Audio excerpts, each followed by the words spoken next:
Welcome to tonight's Wednesday, March 22nd, 2018, Elyria Board of Education School Board meeting. Madam Treasurer, please call the roll. Mr. Brubaker? Here. Ms. Karstafen? Here. Mr. Mack? Here. Mr. Elick? Here. And Mr. Gephardt? Here. Please stand for the Pledge of Allegiance. I pledge allegiance to the flag of the United States of America and to the republic for which it stands, one nation, under God, indivisible, with liberty and justice for all. We have a lot of folks here tonight. Quick introduction. To my far right is Board Member Jim Bax. To my direct right is Board Member Greg Elick. I am Board President Kevin Brubaker. To my left is Board Vice President Ann Karstafen. To her left is Board Member Mike Gephardt. To her left is our Superintendent, Dr. Jama. And to his left is our Treasurer, Joy Clickinger. We do have a board presentation tonight. The design team consultants are going to give a short 10 to 12 minute presentation to the board as well as for the community out there on the things that were discussed on Saturday that's led to the multitudes that are here today to kind of give us an update and share that information with us. So, Mr. Rigna, if you bring your team up.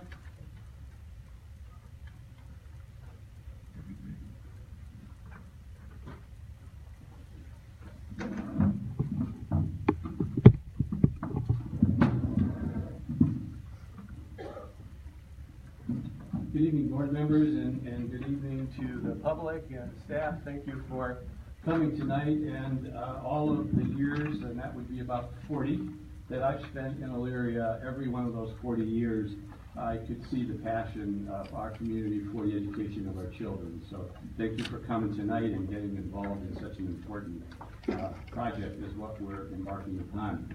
Our goal tonight, as we sit here, would be to bring the folks behind us up to date and to remind you, because a lot of information was thrown to you over the weekend, a lot of facts and figures, and what we've tried to do now is just boil it down to a few basics of how did we get here, what was our goal, what was the main focus, and what focus have we maintained, and where, obviously, where do we go from here.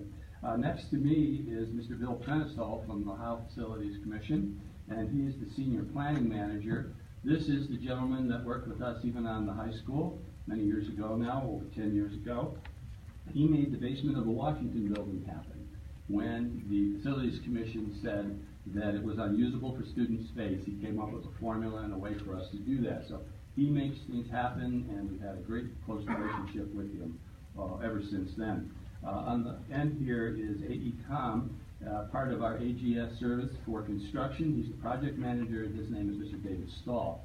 He'll be giving very specifics about what we've gone through, and Mr. Prenisol will be talking about what he did after we made a request to him in terms of coming up to the solution, or a possible solution, that you heard on Saturday.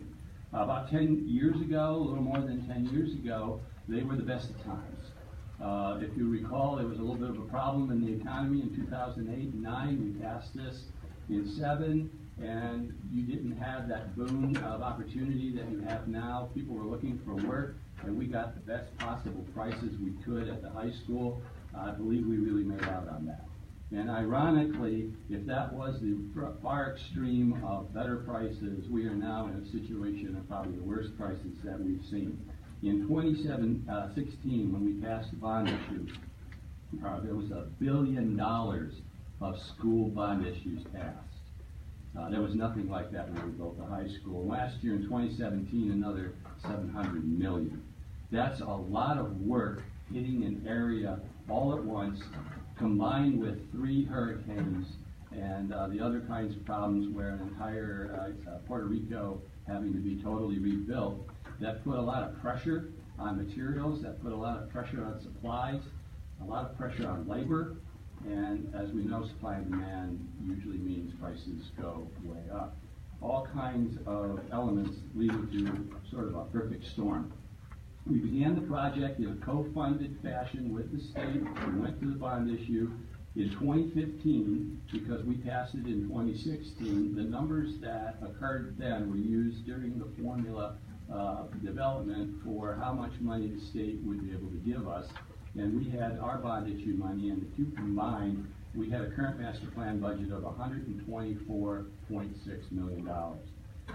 Unfortunately, we no sooner got underway than things started to come our way that weren't positive. They're going to be good in the long run. They're going to be good for kids in the long run. But this whole storm shelter that came out of the law that went into effect in November added $650,000 unexpectedly to our budget. And that was just the first of things to come. Since September, I've been notifying the board of what we call value engineering, which simply means cutting. And there was a tremendous amount of cutting that took place. Our first round in schematic design, and that's kind of the draft stage, the prices were so high, they came to about $10 million over our 124.6. Through value engineering over a 2-month period, we were able to eliminate that shortfall by cutting things out in the building that Mr. Stahl's going to talk about here in a minute. We got down to where we thought we were balanced, 3 schools that were large, 2 smaller schools. We were close to being on budget. We cut out $10 million, but we couldn't cut any more because if we're going to do student-centered learning, these new buildings are not going to look like the buildings that we know today. They have movable walls, garage-type doors, glass walls, open areas, lavatories, all kinds of different things that are actually more expensive now than when we used to build a conventional building. But remember, the budget was developed in 2015. Now it's 2018, and this perfect storm is happening. We've had about a 2% gain for about the 8 or 10 years since we built the high school until 2017, and now it's shooting up. If we were to graph it, it goes right off the chart. So all of that comes into play. We had design development was our next step, and in design development, that's where you can't really build the building yet. It's not the actual architectural blueprints to build, but it is enough to see what it's going to cost. And we thought after cutting $10 million, and if we use that as a prototype, then the other 3 schools wouldn't have that problem. So on February the 28th, we got an email from Mr. Stahl, and it was not a good email. It was one of those scary kinds of emails that says, come prepared to tomorrow's court team meeting, we've got another problem. And what we heard there was that at Northwood and Ely alone, we were $3.2 million in the red again. That the prices were even worse than they thought back in September through November when we made the first correction. When they started talking to the subcontractors and their consultants, the numbers went up again. If we extrapolated the $3.2 million, which represented 40% of the project, that goes up to $7 million by the time you build 3 schools that are large and 2 that are small. The state has made their commitment, and it cannot go any higher, and that left us $7 million short at that point. Mr. Wiggins? Yes. Just so we're clear, 3.2 million shortfall. Yes. And that's after you've already After the $10 million. After you've already cut. Right. After the $10 million, and leaving only what we thought was absolutely necessary from what the teachers told us they needed in order to do the job properly, we were still 3.2.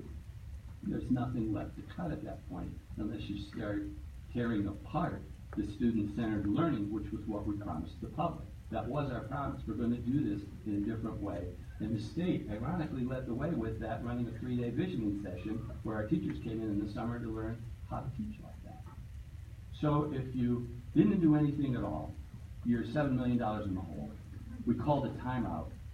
We asked Mr. Chronicle to go back, and we asked him to see what he could do and what would it take to get us back on budget, and we'll talk about that in a minute. But you might wonder, how do you cut $10 million? So I'd like to have Mr. Stahl talk about what did we do to get there? Thanks, Paul.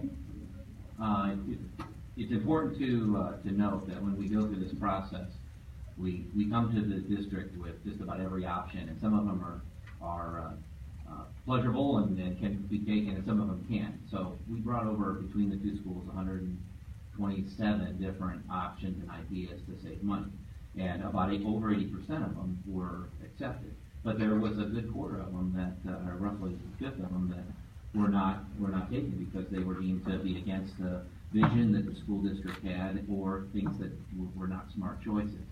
So some of the examples that we've done, I'm just going to name, there's, obviously we're 127, I'm not going to read them all, but big ticket items are looking at where we have heavy duty asphalt. We have a lot of parking lot and drive areas, and in some cases we just had a little bit heavier duty type parking surfaces, so we were able to change that to a lighter duty. That's an example.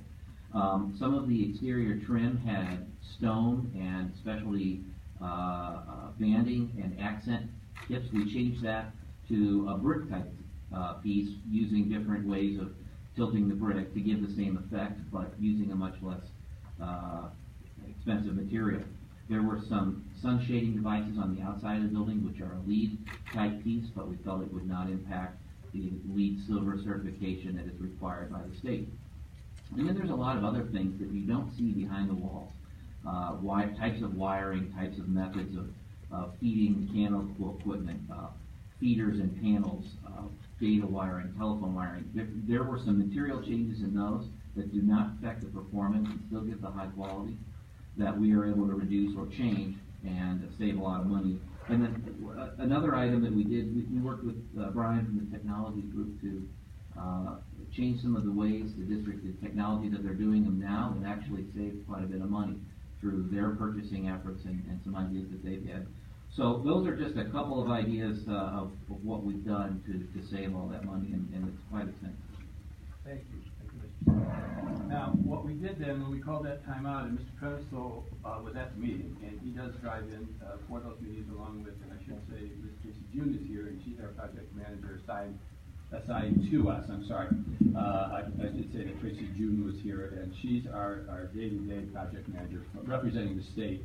By the way, who was paying 67% of the freight here. We're at 1/3, they're at 2/3. So Bill was very understanding, Mr. Chronicle, very understanding of what we were trying to accomplish. Hearing everything that we said, we gave him a rather daunting task, one that I'm sure he's faced with all the time when you look at a budget that's not working. And we said to him, can you help us come up with something that meets the needs of these kids in student-centered learning? All of our kids get the best possible program and the best kind of school. What would it look like, and what could we afford? Well, let me start off by saying I've been doing this with the commission for about 17 years, so a lot of the ideas are sort of drawn from past experience. And so if you are unable to get a project or a master plan, let's call it that, which represents all 5 buildings, if you're unable to get the building designed in a way that it's on budget, then you have to start thinking outside the box in terms of maybe the plan can change, the overall plan can change rather than trying to change the components of the plan. So I've had experience with other districts where we were unable to do that, and one of the ideas that has worked is to try to consolidate the plan, that is, have less buildings. And so I suggested, is there a way that you could consider reducing the number of buildings and making them larger? We know from designing and building over 1,000 buildings that larger buildings are more efficient in terms of cost per square foot. And Dave, I'm sure, would verify that, as well as our architect. Smaller buildings are harder to bring on budget. They're more challenging just because of the efficiencies of the size. So we know from experience that larger buildings are easier to build on budget. So the suggestion that I came up was to consider, I asked the board to consider, is that something that you would be open to do? And he said, well, let's at least look at it. So what I did is I went back to the office and modeled that plan. And the plan, when you do that, does save a lot of money. Now, when I say save money, what it's doing is it's reducing the budget, which sounds counterproductive, because if you're short on money, why would you reduce the budget? Well, because if you reduce the budget, it reduces the district, in this case, Elyria City Schools, local share requirement. As Paul mentioned, every dollar we spend, 1/3 of that is obligated to be paid for by the district, and 2/3 of it is by the state. So if every dollar we reduce, it frees up 1/3 of that dollar that is no longer obligated to the project. So when we're modeling these things, if we reduce the budget, if we can come up with a plan that's significantly less costly, that allows money to be pulled out that can be spent to help cover the costs of these overruns that we're seeing.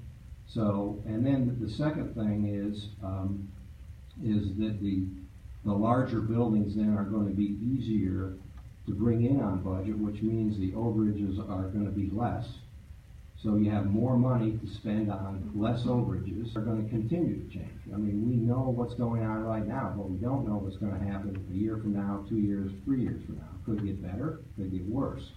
So if there's a way to make this happen in one phase, then we have a better chance of understanding what we're getting into. So less buildings gives us a better chance to do it in one phase rather than two.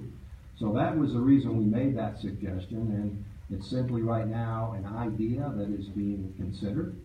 And there are a lot of ramifications. It affects schedule, it affects design and design fees, and so right now what we're trying to do is generate ideas and test those ideas and see which ones work and which ones don't work. But one thing we do know for sure is reducing the number of buildings and making them larger is going in the right direction.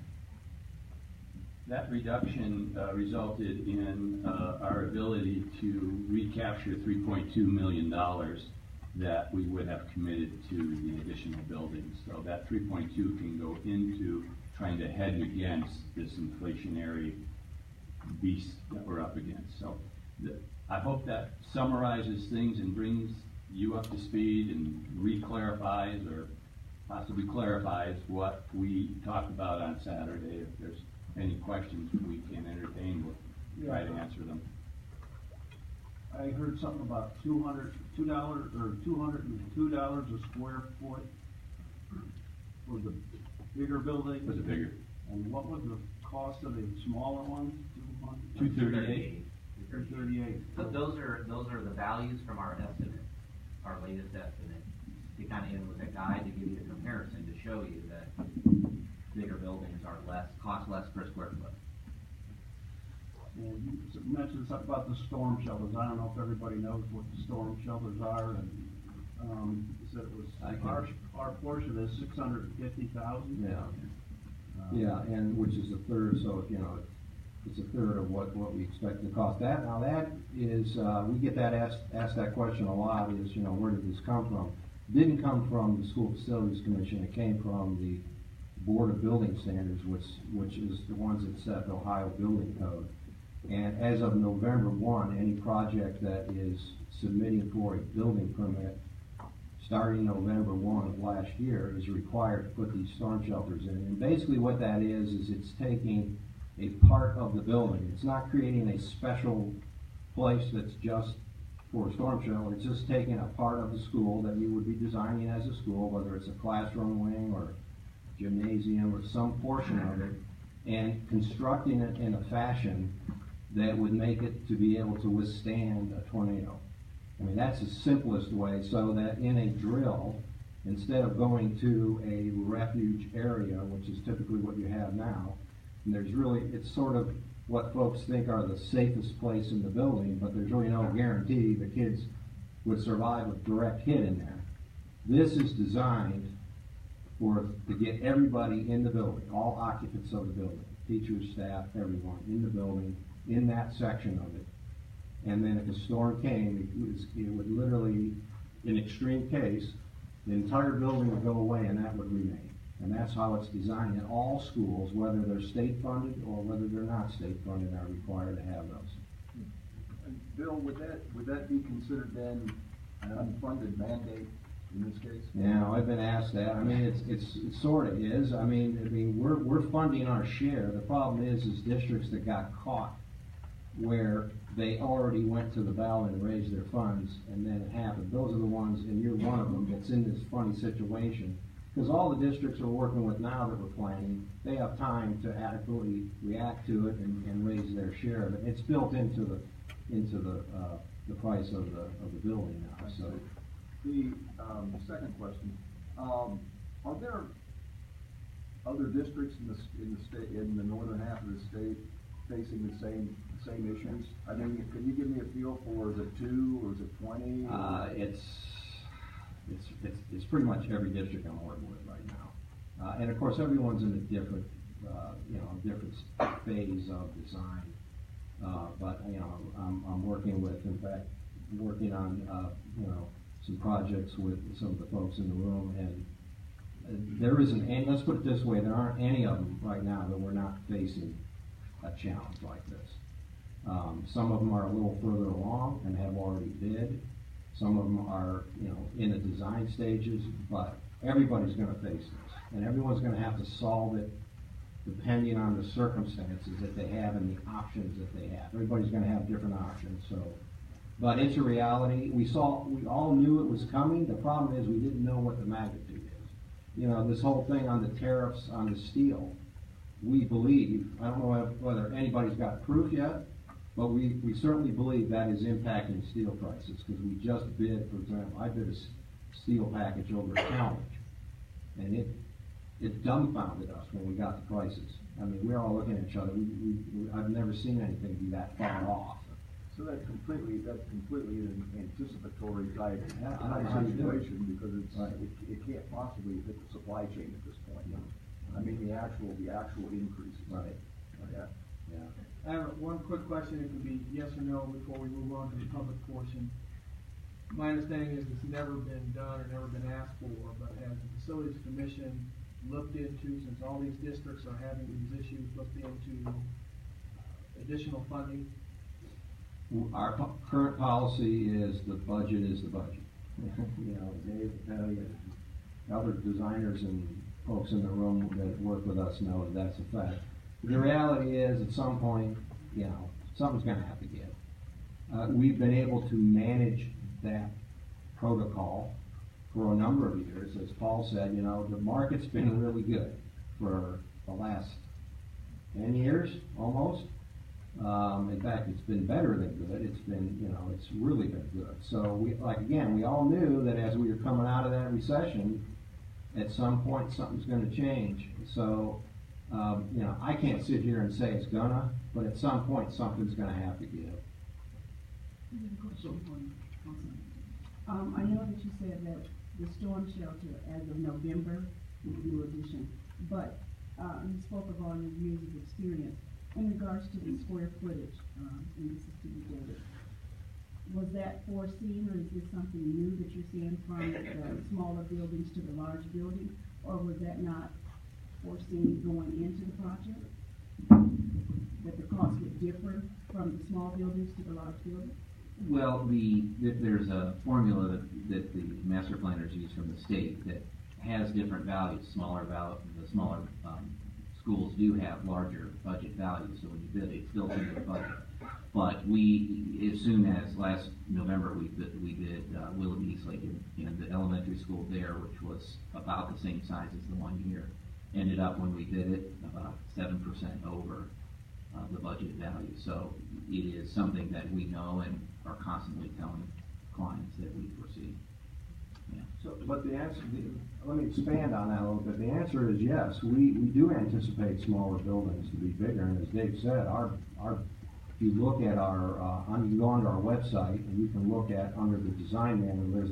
There's a place where you can look up the standard budgets for different size buildings, and if you go down to a small building, you'll see there's a big jump. But what we're saying is, despite the fact that we budgeted more for those small buildings, we're still getting hit. So, but what we do know is the bigger we build them, the better the chance we have of making them come in on budget. And I think your estimating right now is proving that out, is that his numbers are showing that we're closer to being on budget on the large buildings than we are on the small. And that doesn't surprise me. That's the way it is. We just built or it's there, I should say we just built, we're under construction in the little town of Belleville down on Mansfield, of 2 really small schools. We got those things to be on budget, but man, did we have to work hard. And now they were bid, before, I think right before this, but even then, we really struggled. And I usually counsel districts, any district that wants to build a really small school, I caution them, you can do it, but you better understand it's going to be a challenge, and you should have some extra money on hand in case you're not able to do what you think you can do. So just to review the numbers here, we're looking at 2 buildings, 2/5 of the way through. We cut 10 million, we're 3.3 over budget. So if we extrapolate that out to 5 buildings, we're gonna have to cut another 15 million and be about 7 million over budget. Is that kind of where we're looking at? If we continue on this road? 57 total, but not another 15. We wouldn't have to do any more We're cuts? 3 now at 40%. But So then we that's cut about- 10 to get to that? Yes. Okay. We cut the 10. This gets complicated the deeper we go. We cut the 10 and use that as a template. So, Oh, okay, sorry, so- architects, they okay. don't like that word. They do a POR So we're for gonna each use school. that design That's template right, and don't go moving back there. Okay. When we hit the 10, anything new doesn't have anything we already took out, so you don't have to do it 3 times. Okay, good. There's not, sorry, staff that's behind me too, I feel the heat on my neck. They will get an opportunity on layout within side of the building. But all of that 2 months of work and $10 million, you're not gonna go back and start from scratch again. You're just gonna frustrate yourself. It gets very tense in the room.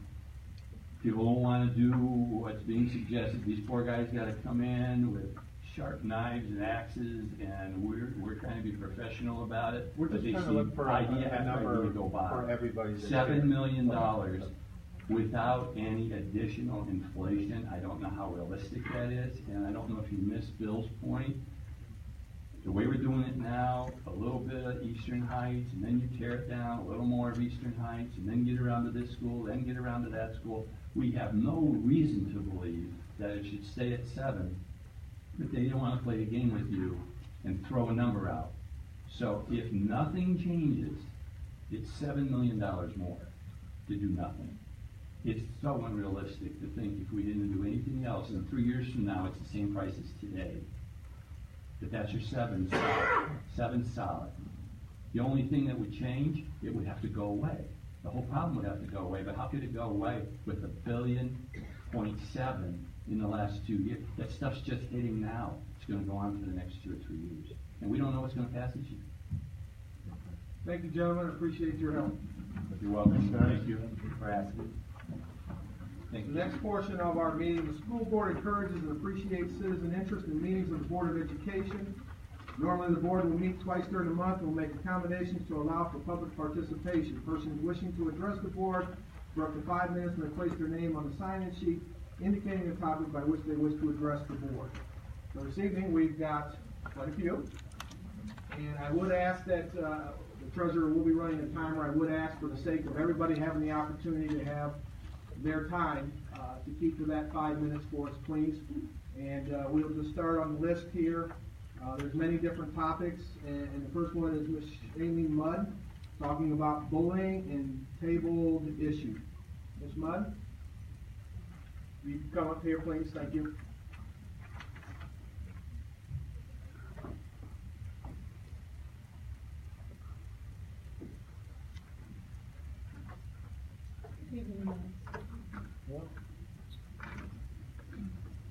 As you had said, I'm showing that this is my son London, but there are 2 issues that I would like to talk about. Can you guys hear me? I kind of loud, so I don't want to be too loud. Okay, there's 2 issues that I'd like to talk about, and one, because we were just on topic, I'll stick with topic for just a second. I have a question, and you can answer it later on, so I don't dig into the 5 minutes and everybody else's time. The question I have is, they were just speaking about the amount it was going to cost for a larger building versus smaller buildings. My question is, if you're buying in bulk and we know that we're spending the same money and ultimately we're going in the same square footage approximately if we go in smaller buildings or whether we go on into one building. Why is it that we have to pay more because of where we're going to locate it versus the fact that we're going in bulk with all square footage? So that's my first question. Moving on to the issue that I know that's going to be brought up soon with the school issue with Franklin. I do support that. My son and both my daughters at any given point were students of Franklin. And I know that Franklin has made great strides. There's a lot of great programs that have been brought in, and it's in an area where there's a lot of impoverishment. And the reality is that if you take that away from the families that are there, you're going to cause a major hardship for those families and those students. And I feel like that would be something that would be best looked over again before really filing a final decision on that. Now, the main point that I came for, my son has been bullied for the last 4.5 years at his school. I have no idea how he slipped through the cracks. I have no idea where I should say fault lies. But the fact is it is a reality. It has happened. My son's had 4 concussions in the last 4 months. He has had to be subjected to severe slander, very disrespectful words that started off with verbal abuse and then resulted starting around November of this year, ended up with physical abuse, resulting in my son not either wanting to go to school but also feeling afraid of a lot of the other elements at the school. My son's grades went from A's and doing well and being happy to go to school down to D's and F's, and me having to find new ways to get him to want to go to school. That is an issue that is not only happening in my son's school, but sadly across the district. And as we've seen recently, there was another incident that happened, which, as I've read in the media and as I've discussed with other people in the administration, was dealt with, but there was an incident with a threat at the Westwood Junior High School.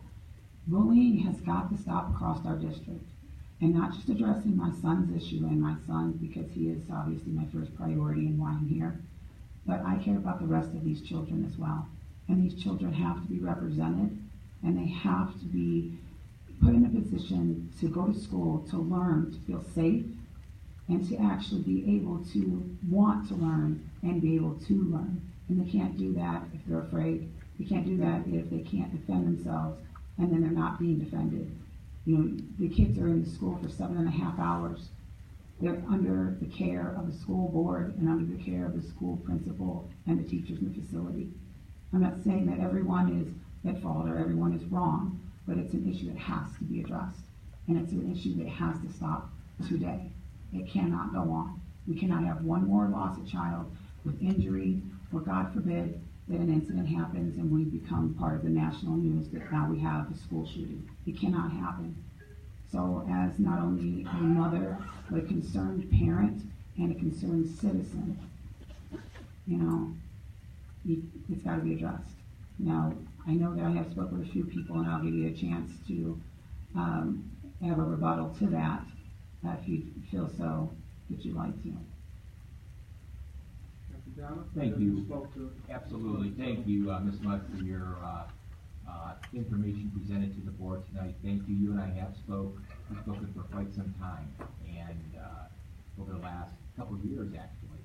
And we have built a good relationship, and I think it's an honest relationship.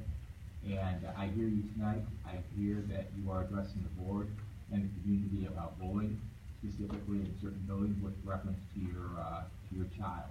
And as a district, we absolutely take bullying very seriously. We take hazing very seriously. And if those situations that you had mentioned tonight, when those situations occur, we apologize for those. We will work together as an administrative team to constantly look at what we're doing, to constantly improve with what we're doing.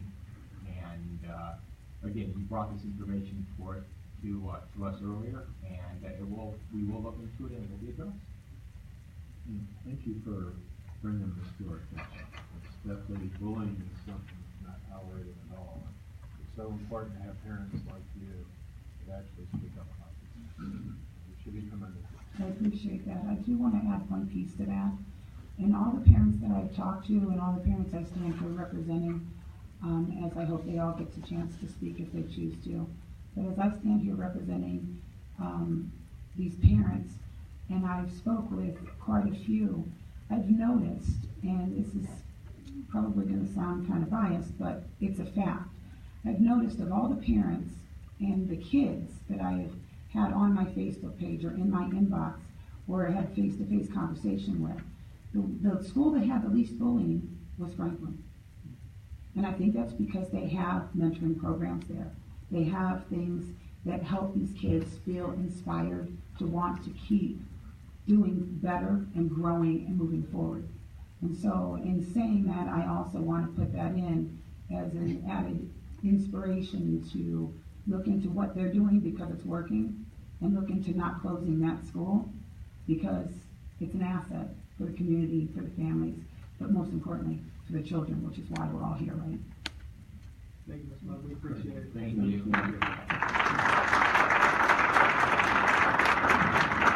I will say, folks, that I know there's going to be questions that are going to be brought to the board, and we're going to take those questions down, and again, to keep everybody moving and having the opportunity, we are, particularly referencing the schools, we'll take those information down, we have your names, and we will get that information not out to just you, but to the public. So, next one up is Mr. Ross Johnson, schools on the south side. Mr. Johnson?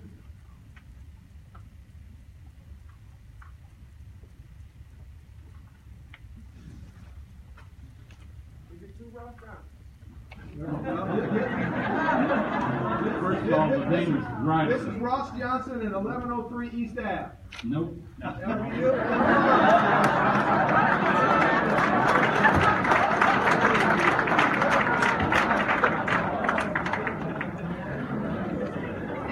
don't feel so nervous. Oh man, a bunch of questions could be asked. I'm not gonna ask a question. I'm a 25-year-old young man here in Elyria. I'm a resident. I'm also a graduate of Elyria High School. I'm a resident on the south side of Elyria. I'm a youth football coach on the south side of Elyria. And what I can say, what I see in the kids of the south side of Elyria, that they don't have much to hold on to. They don't. They turn to sports, and then they turn to their friends, whatever their friends are doing. So we gotta try to keep these kids doing something positive as much as we can. I notice a lot of them walk to school, walk back and forth to school. Even when it's 3 degrees outside and school just so happened to not be canceled that day, those kids still get up and they walk to school. These guys at Econ made this city a promise. They made you guys a promise.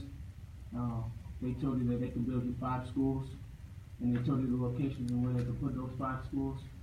So, only thing I have for you guys is to make them keep their promise. Please, for the sake of these kids don't have much. They don't have much, and if they find out they're not going to have a school, at the least a school, you know, I think that's going to be real devastating, not only to the parents, but to the kids. Because like I said, they don't have much. They barely have, it sucks to say, but they barely have parent involvement. So they at least need to have that comfort at school that they get up and walk to. And I can guarantee it's going to be real hard for them to walk to the east side or to the north side or even to the west side. So just whatever you guys can do. It's a lot of power in this room. It's a lot of money in this room. It's a lot of great ideas in this room. And if we all decided to collaborate and work together, we can make sure these kids have a school on the south side of Elyria.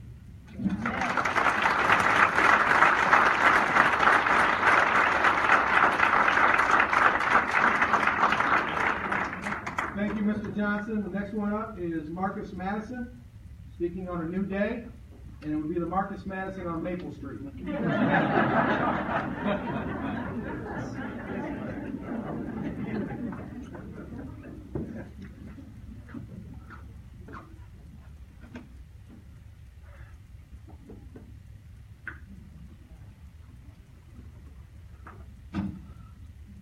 Forgive me if my voice sounds a little shaky, if my hands shake a little bit, or if a tear falls. To the residents and every single person that's sitting behind me, you should be proud today.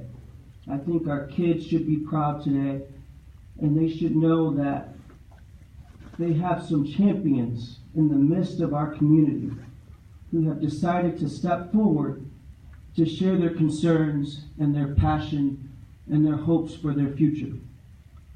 I want to also say, for the record, me personally, as well as other individuals, have been meeting with Mr. Jama and the schools, and I know that this is a tough decision, and I want to keep that working relationship intact. With that said, today's conversation is about our children, and it is about families living on the south side of Elyria and their future. The decisions you guys have to make will echo for generations to come through the streets of a neighborhood that has been working to transform itself into a community of promise. We have made, over the years, investments so that our children can feel safe walking the streets of this neighborhood. We have made sacrifices so that our children know that they are loved walking the streets of this neighborhood. And all of the hard progress we've made has been so that our kids know that they matter. It is hard for me to sit here. In my years of service in city council, I've anticipated fighting many battles for this neighborhood. I've never thought in my time of service that I would be coming before a board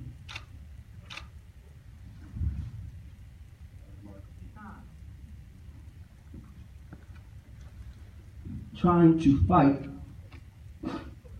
for our young people. So I understand that this board has to make decisions, and I've heard the information shared by the consultants, but the questions that I have and the things that I'm not hearing is, what about the progress we've made? Has the state considered the situations of transportation? And what happens to the single mother that's living in Midview Crossings or in Wilkes Villa that is doing everything that she can to make ends meet and provide for her young one? How is she going to get her kid to school? What happens if the kid misses the bus? How are they going to learn? What I'm not hearing today is, have the consultants considered the resources that have gone into Franklin Elementary School to wrap services around some of our most vulnerable members living in the city of Elyria? What about the mentoring programs of organizations that have stepped forward to fill a void to make sure that our kids know that they matter? What about the fact that there's so many young people that are hungry living in our city that come to the schools because they don't know if they're going to find food at home sometimes, and over the summertime they had the convenience of walking to Franklin Elementary because they knew that it was in our community and it was a safe place for them to go. What's going to happen to those services? What's going to happen to the investment that the foundations have made, because they know in the city of Elyria, in a community of need and challenge, that they wanted to do everything they can to provide these kids a fighting chance to live and move forward. I came in today and I was greeted with one of my teachers from Franklin Elementary, Joyce Major, who's in the room today. And the only thing I could say was thank you. She shared with me that she taught us how to fight. She shared with us that that's what she wanted us to know as children growing up in South Elyria, how to fight. So to the residents here, continue to fight, and we'll fight this fight with you. Thank you. Thank you,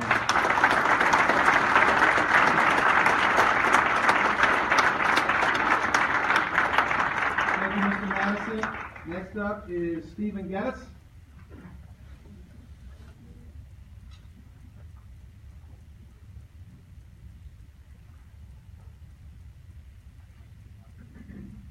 Speaking on Southside Schools. Good evening. My name is Stephen Geddes. I am the Vice President of the Ambassador Brothers of Lorain County. I am a concerned resident of Elyria. I'm a parent, a taxpayer, and a homeowner on the south side of Elyria. I'm here to talk about the ramifications of the revisement of the master plan. The center of our community is our school systems. The closing of Hamilton, as well as the proposal that you guys are putting forth to revise the master plan, has already affected our community and our schools. And our schools provide our children with safe learning environments, healthy snacks and meals at school, the opportunity for the children to express themselves, positive peer interaction, and provide social and emotional skills that are required for our children to become productive humans in society.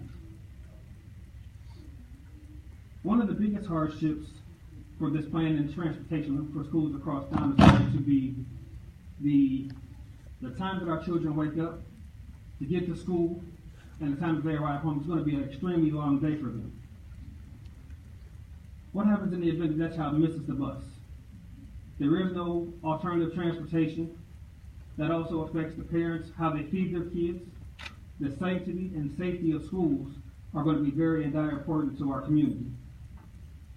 The school handbook says this: the state of Ohio considers school attendance of such great importance that it has made laws of penalties against parents who do not send their children to school.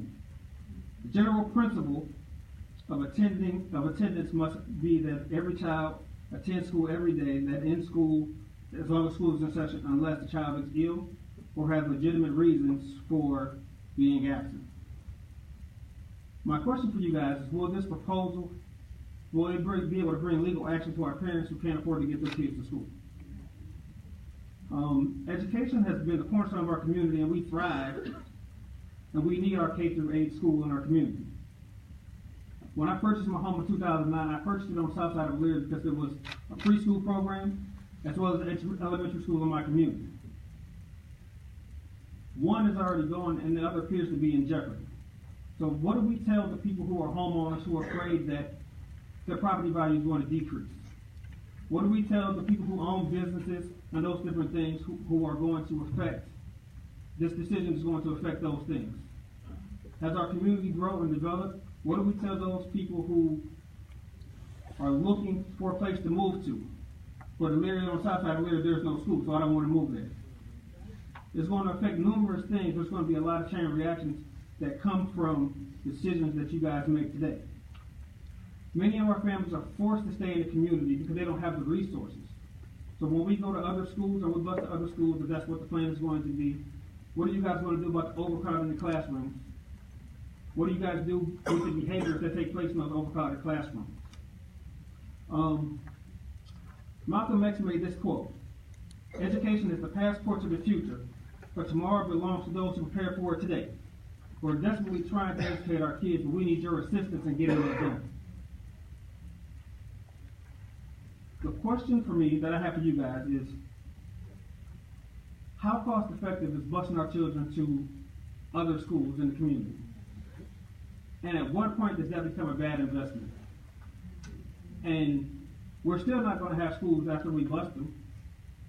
So we have to create a positive solution today to ensure that our children get the best head start possible in life and make sure that we help them, further them along to be the best citizens that Elyria school system can make them to be. Thank you.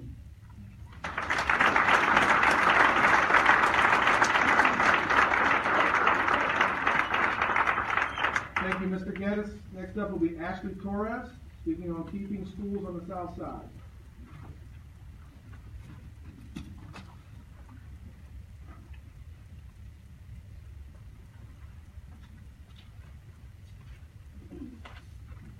So along with the others, I have several thoughts and concerns.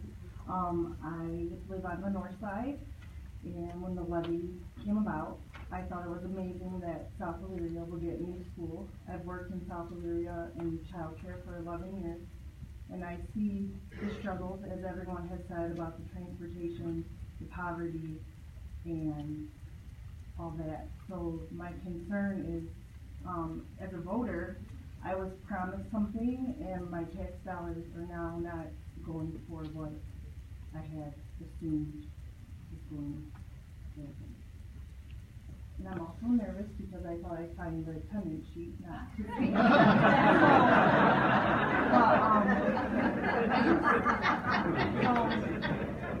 Here for my kids, and they need what everybody else gets. And living on the north side and working on the south side, I see when people are like, oh, where do you work? And I say, oh, the south side. And they're like, oh, the south side.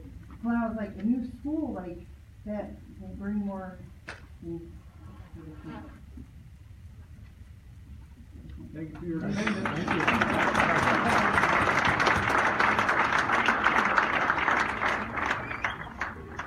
Brenda Warren, transformative results of a community school.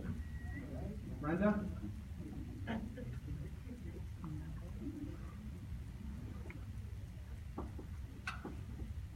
And as she comes up, these names on this list are going to start getting harder for me to read, so if I mess something up, please don't hold me accountable. Good evening. As was stated, my name is Brenda Warren. I'm a long-time, 30-plus year resident of the south side of Elyria. Much of what has already been spoken, I echo those sentiments because I'm very passionate about my community. I'm very passionate about empowering not only our children, but their parents and their grandparents and whomever is interested in being the best that they can be, and making certain that we're making available all the resources that we have any knowledge about, make those available to our folks. When I said transformation of a community, I was thinking in terms of the transformation process that's already begun, frankly.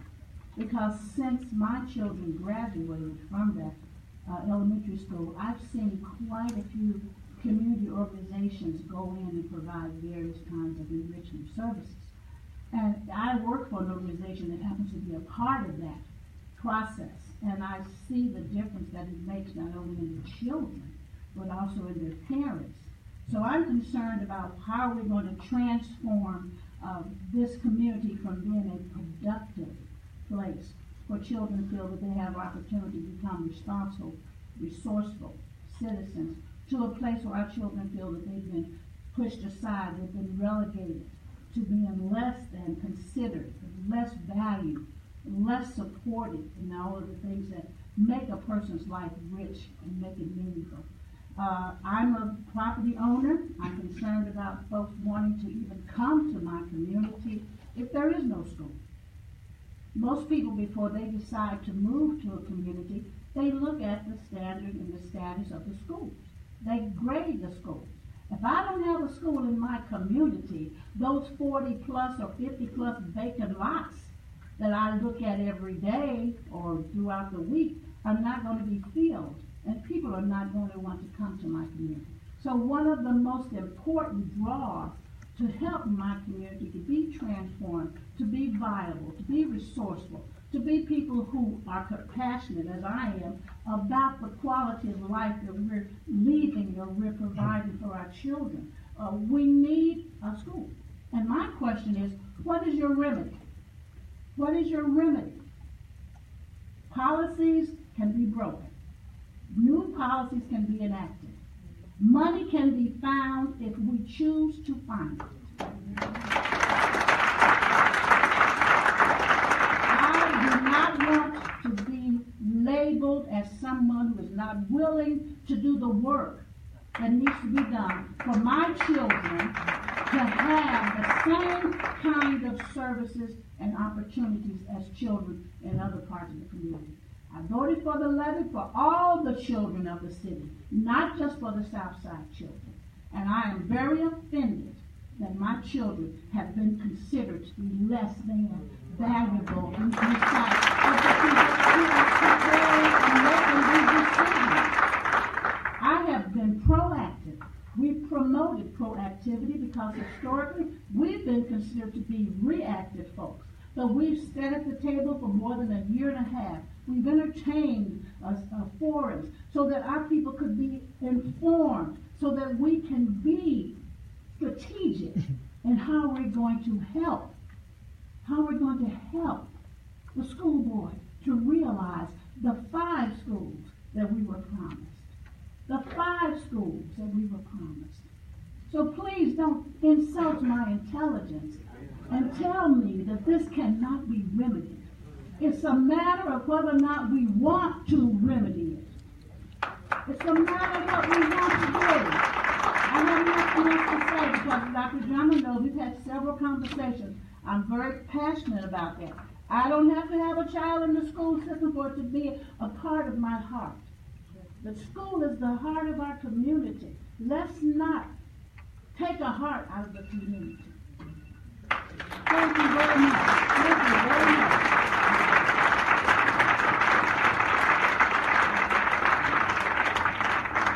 Thank you, Ms. Warren. Next up is Kendra Booker, school on the south side.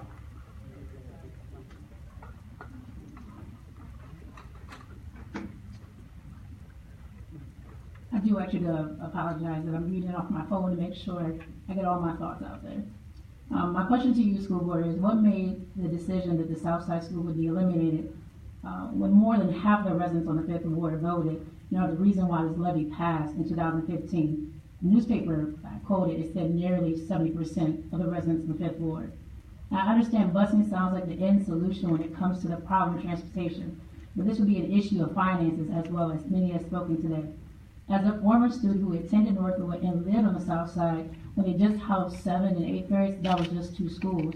Now we're talking about busing more children to different sides of the town. Also, now we're talking about cramming more students than originally planned into a school, even if it's larger as discussed tonight by the contractors. This will now change the dynamic ratio of students and teachers in the classroom, making it maybe harder for teachers to now perform as well to the students. I do ask the school board to make not a hasty decision, but clearly taking account everything that is spoken this evening. I also ask that you keep the community, especially the south side residents, of what's going to happen next. Lastly, there's nothing on the south side anymore, as the city has removed our local pool, limited the interaction at the South Rec. There's no businesses, nothing that attracts to the south side anymore. And it seems to me that we keep forgetting that Elyria is not just the north, not just the west, and not just the east side of town. There was a promise to have a school on our south side, and I hope this school will honor that.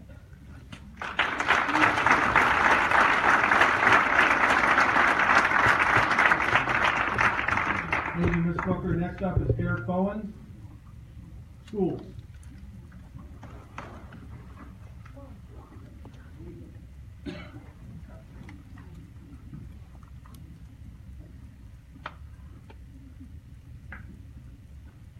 Greetings to the school board. My name is Eric Barnes. I'm a product of Elyria City Schools. I started off in Roosevelt Elementary. I did go to Franklin Elementary briefly. I attended Elyria High, I attended JVS, and I attended Elyria West where I graduated. So I'm well-rounded and well-versed. I lived in Elyria my whole life. I did move away at one point. I was away 8 years. 8 years I was away in Columbus. While I was away, I would come back at least every month. I come back and I look, especially on the south side. I come from Columbus, you come up over the road, come straight to the south side, and I'll be so disappointed because it's not what it was when I grew up. When I grew up, it was a lot of mentors around. It was Little League South. It was South Swimming Pool. You had Mr. Fitzpatrick and Mr. Logan. You just had role models. You had positive men in the community.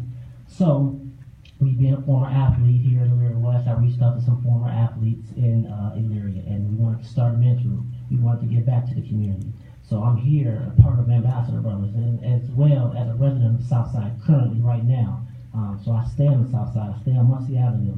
So I see the children walking to school now, and I can only imagine, and coming from Irondale area, Ely Village, that area, that's my passion, that whole Irondale, where I know Roosevelt's not there anymore. So I already saw Roosevelt going, I saw Elyria West going, I saw the whole thing of the community. I'm really passionate about these kids and trying to be positive and trying to come out here and make sure that we make a change. And then when we hear about there's a talk of the board meeting, board members and ACOM getting together as a proposal, I'm wondering how does that proposal even be accepted? That's something that in my mind should be just thrown out the door. How can you consider not having a school on the south side of Elyria, where I'm sure Dr. Dama knows is probably the most help out of all the areas? And we're working on that, and we've been doing that, and we just want to make sure that opportunity is there for the kids to have somewhere where they can call home, whether it be just a... And contrary to what the newspaper said, I do not live on the south side. I live in the Eastern Heights area. But that's okay. I'm here to represent not just the children of the south side, but all of the children of the area. The one thing that my big concern is, when I retired from Lorraine City Schools, my job was data and accountability. Every test that was offered throughout the district came through my office. Once you remove children and they're displaced elsewhere, a lot of things happen to the report card. I don't care what you do to a stadium. I don't care what you do with the contractors. The kids cannot learn in a stadium. They can, and contractors are not teachers. So I'm here to support the teachers of the children, and most of all, I'm here to support the children. And again, there are people here from not just the south side, but the north side, the east side, and the west side. We care about our children. Thank you.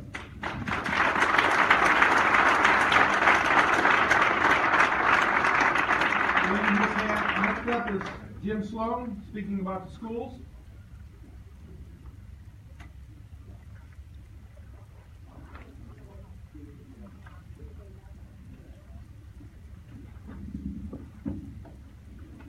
Thank you so much for having this meeting tonight. Thank you for the opportunity to be able to address the school board. I would like to, there's a lot of thoughts going through my mind because there's a lot going on. I'm very proud of Elyria. I graduated from Keystone 100 years ago. But in saying that, when this levy was first presented, if you look around, as I looked around the room, I saw some folks here that are retired like I am. And you know what? We had to make a decision. What are we going to give up? What are we going to give up to make sure the school levy passes? I'm going to tell you, I had to give up some things because I voted for that school levy. Because of the promise that was made that we was going to build some new schools in Elyria. Because see, I'm proud of Elyria. I'm proud of where I live. And like the other lady said, I live in Eastern Heights. But you know what? I drive down Maple, South Maple a lot.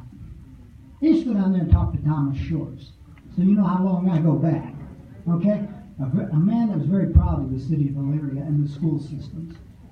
And one of the things that really bothers me is what a lot of us have given up, or what we're going to give up in the future as this bond issue goes forward. But I was for this bond issue because it was going to build some new schools. The kids were going to have hope, because in the city of Elyria, we've always been told if we build new schools, you know what, it's going to draw people in. It's going to create jobs. It's going to make the city better.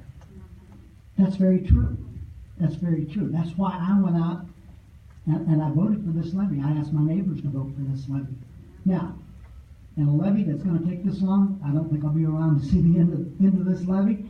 But I'm very proud of what's going on in Elyria. But we need to build these schools. And let me just say this: when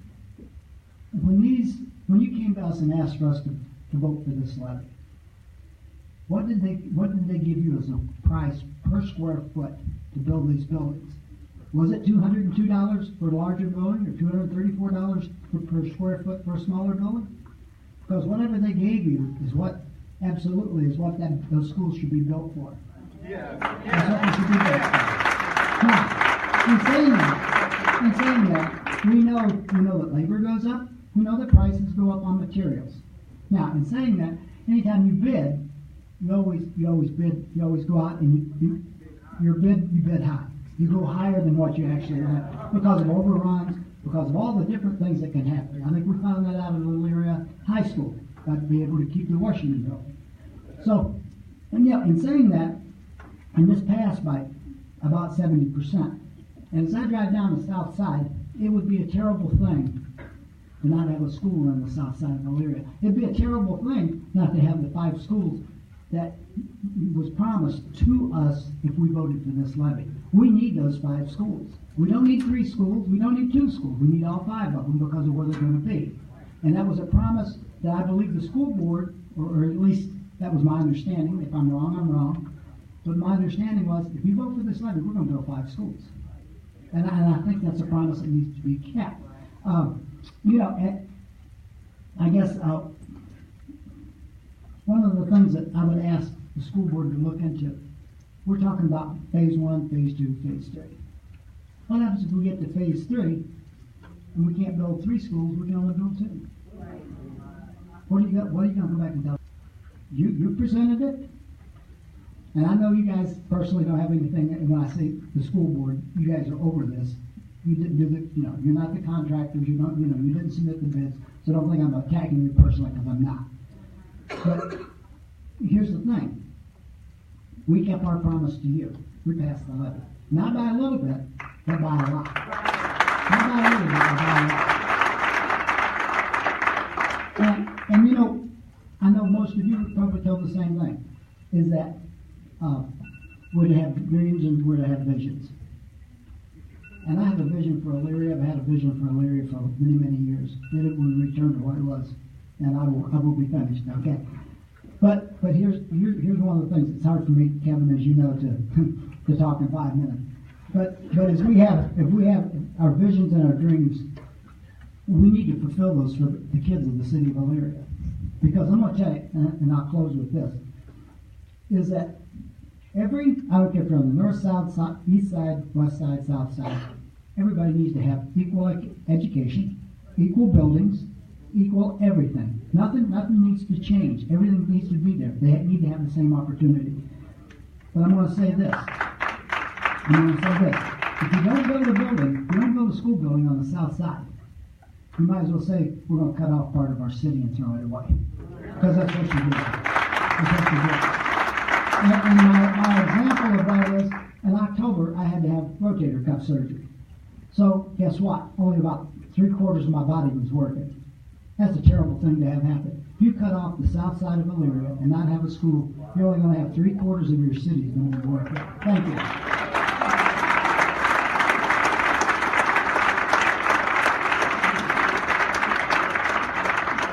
Thank you, Mr. Slow. Next up is Marquise Johnson from Willow Park. You left? Or once?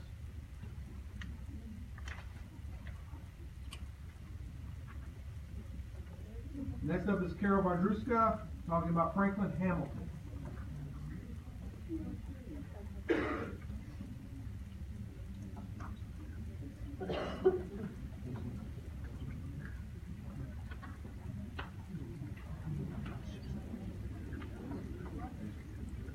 Okay, hi everybody. I am totally out of my comfort zone, but I am Carol Vondruska. I have a unique place in the Franklin family. I was a teacher there for 30 years. I was a parent of 2 students at Franklin, and my family and I have lived on the south side close to Hamilton School since 1979. First of all, I would like to say thank you to the parents who last night gave me the information that Franklin has continued to care about kids and try their best, that we did forever, that the legacy that we left has continued. And so I would like the Franklin teachers who are here to stand up, because I want to give them a round of applause.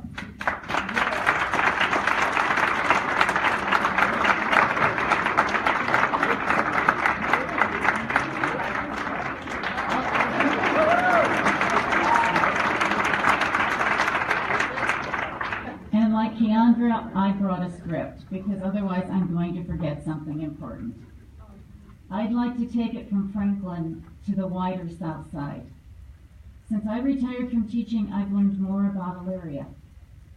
The South Side is defined by its geography. The Black River is on the east side and the west side. Downtown is on the north side. And if you go south, it was farm fields. So we are enclosed. We cannot travel east and west very easily because of the bridges over the Black River.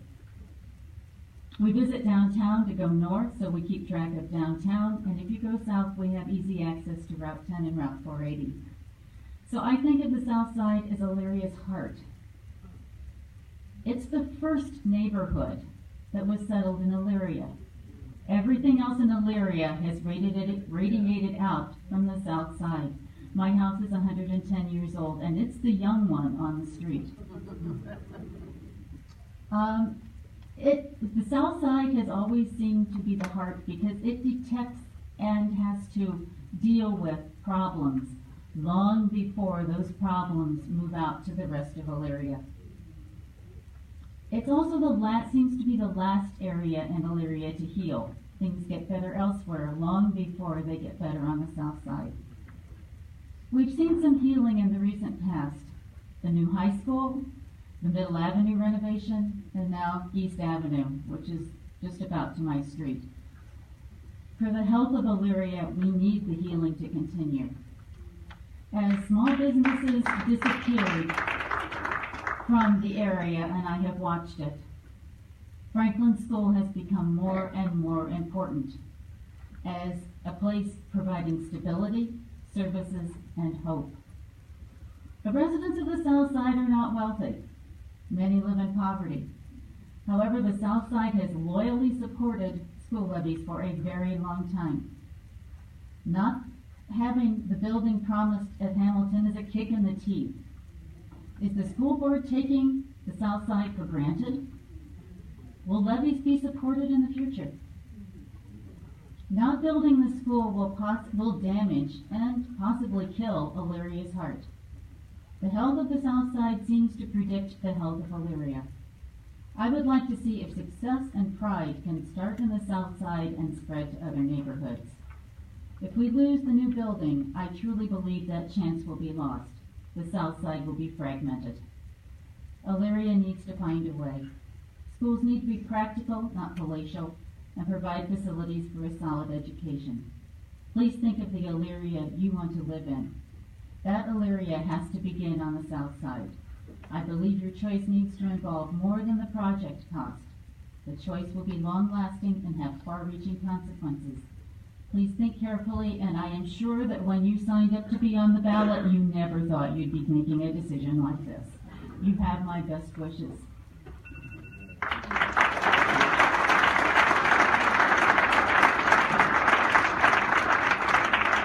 Thank you, Mrs. Von Brusco. Next up is Pastor Mark Taylor.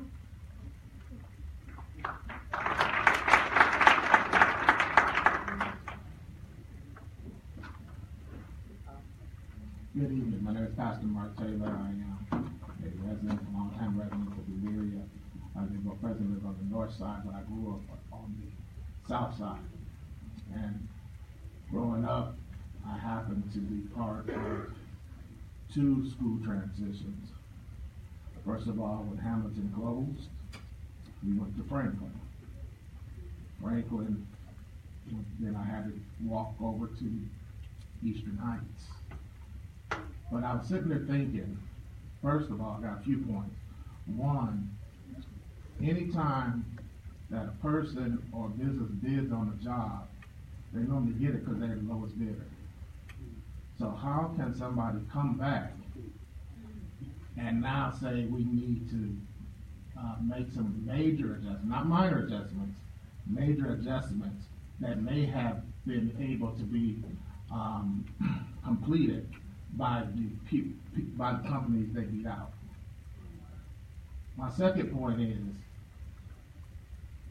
if there is a situation where there's a community or a part of a community without a school, it is no longer attractive to many people.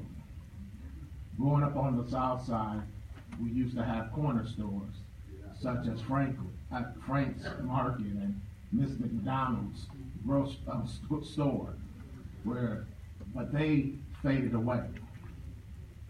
But if the school fades away under the administration of responsible adults, what does that leave that school district? Let's just go to social work real quick. There's some zoning that protects our kids. A sexual offender cannot be amongst that area if the school is there. Without these schools, we're opening up avenues for the South Side to be a worse situation than what it is. What about many of the agencies that are doing everything they can from a grassroots perspective to impact the diverse neighborhood of the South Side, to change children's lives? How are they going to work if the children are now getting home an hour or two later because of busing? And now that program can no longer reach the needs of those children. How's it going to affect children like myself? Growing up, I was a terrible reader. Truth to be told, I laughed about because I could hardly read. But I went to Asbury's tutoring program in order to work on my weakness. If I got bused, I couldn't make it. But today, not only do I work for the county, not only do I run my own business, and not only do I pastor Mount Nebo Primitive Baptist Church, it is important to me to make an impact in people's lives. So we have to reevaluate this decision that's in the making, because we cannot leave the South Side behind. Urban League, Save Our Sons, Marcus Madison, the Southside Coalition, they have done a lot in these last few years to be able to bring positive people on the South Side that care about the South Side together to not be reactive but be proactive. Without a school, it's destroying the entire vision. Thank you.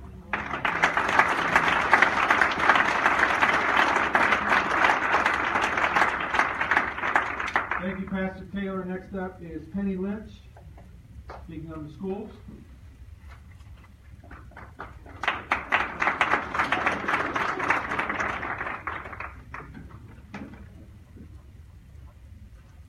I also prepared lots so that I wouldn't forget anything.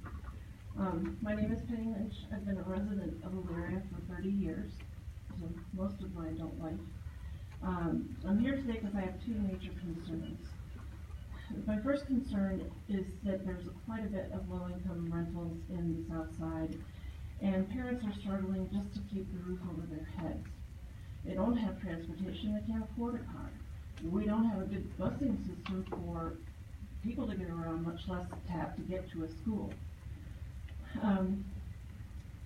What happens when a kid gets sick and the nurse calls and says, you need to come pick up this kid, he's got a fever of 102 and you need to take care of him? And now we have a mother, hopefully she has a friend that's still home that can take her to get her sick daughter.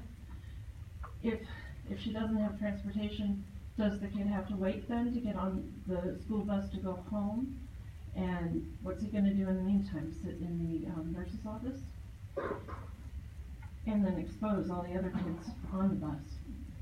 I'm also concerned about what having no elementary school on the South Side will do to the property values of the South Side.